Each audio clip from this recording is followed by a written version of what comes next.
I think the reason I wanted to do this review is much less to talk about District 9 itself and to talk more about the lack of R-rated great sci-fi movies.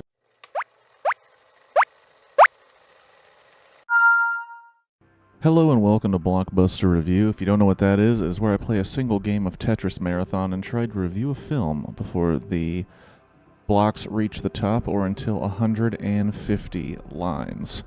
Spoilers are at line 50, and the review starts when the game does. So, District 9 is a movie that I threw on just because I wanted something on in the background, and I truly didn't think it would take too much of my attention, and I was wrong. So, District 9 is a kind of found footage, almost documentary style film about a alien event that occurs in South Africa where alien refugees show up in a giant mothership and take up refuge as refugees. See how that works. In South Africa, and eventually kind of wears out their welcome to the locals, where they experience bigotry and are forced to live in a slum called District 9. And the film mostly focuses around an attempt made by a corporation called the MNU that is hired to relocate them from District 9 to a different district to really just get them away from the human population. It's also important to highlight that even what people call them is degrading. They call them prawns. They treat them very poorly, and really, it's just such a great example of a modern day xenophobia and social inequality.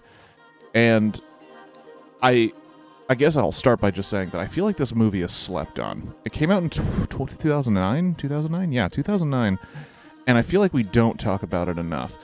I think the reason I wanted to do this review is much less to talk about District 9 itself and to talk more about the lack of R-rated great sci-fi movies. I kind of went through a tear where I watched some rated R sci-fi, most notably this, as well as Total Recall and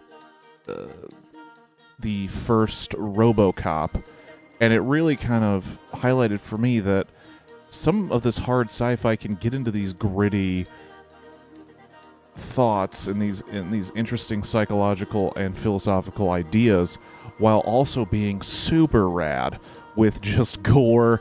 Some would say the nudity is what it kills it as well, but I would say the gore, the violence, the willingness to go to places that a PG-13 movie can't, and District 9 does that.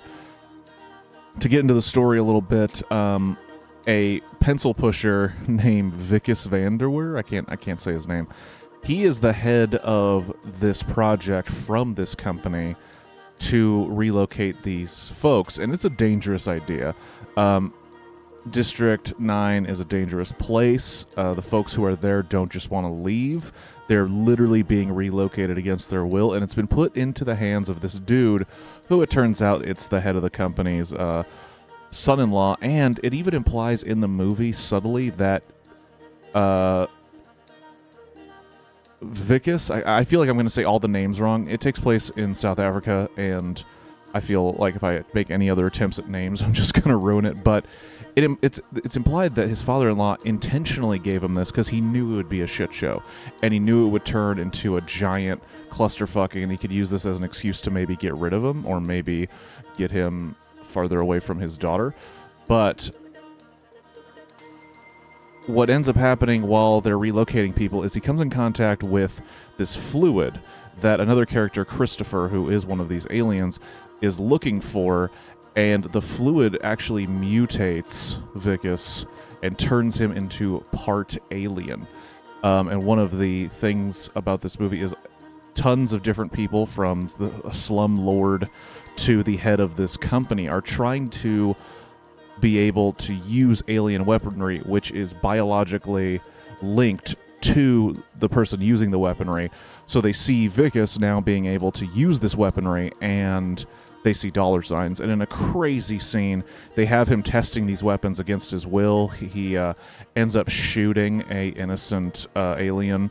It's just such a great scene. And also, because the movie is shot in this like semi found footage documentary style, it has kind of this realness to it and this grittiness where it's almost like half intense Netflix documentary that gets really intense really fast, especially with the ability to go hard R with the violence and with the gore, and it just kind of adds to it all.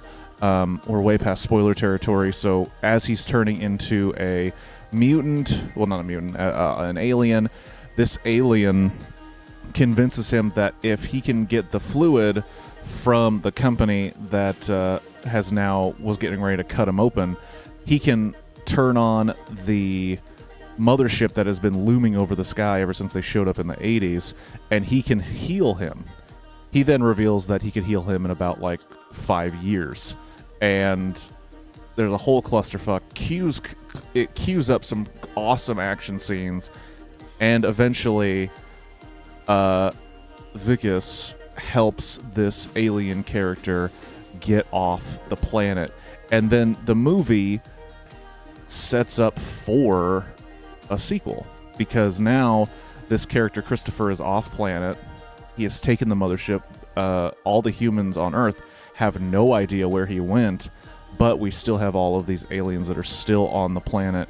And now the looming wonder of, is that creature going to come back to get them, or is he going to come back and declare war on humanity? What is going to happen?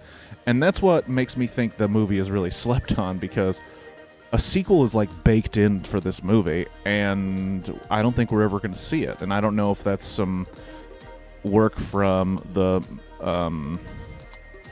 director-writer.